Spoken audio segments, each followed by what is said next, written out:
空调维修师傅打死都不会告诉你的。空调维修小技巧：一、夏天空调排出来的水总是会冲墙，找个衣架上剪下来一段，铁线丝掰直后塞到排水管中，顶端往上掰弯，然后再往下折弯，以后再也不会冲墙，太实用了。二、空调清洗小技巧：首先拔掉电源，挂上积水带，拆下面板，取下滤网，掰开挡风板，将它取出来，喷上空调清洁剂，静置15分钟，最后装上清洗干净的过滤网，插上电源，打开制冷运行15分钟，脏东西就会顺着管道排出去了。3、空调自动开机、自动关机，咱们更换这个按键就好了。4、空调遥控器不管用，咱们更换这个，接收问题就解决了。5、空调挡风板上下不摆动，咱们更换这个电机就好了。6、空调内机转，外机不转，换这个主板就好了。7、变频空调转一会，外机就停了，换这个电容就好了。8、空调外机不过电，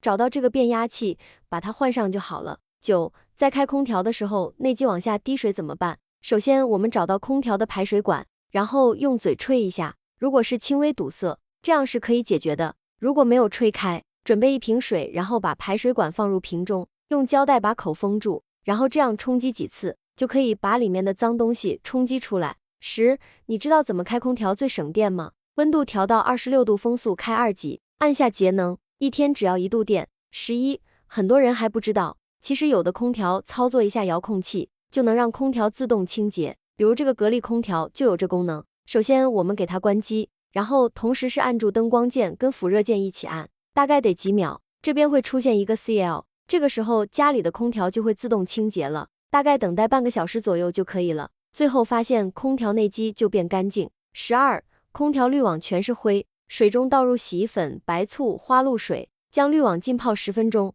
轻轻摇晃，非常干净。关注秋雪，学习更多实用小妙招。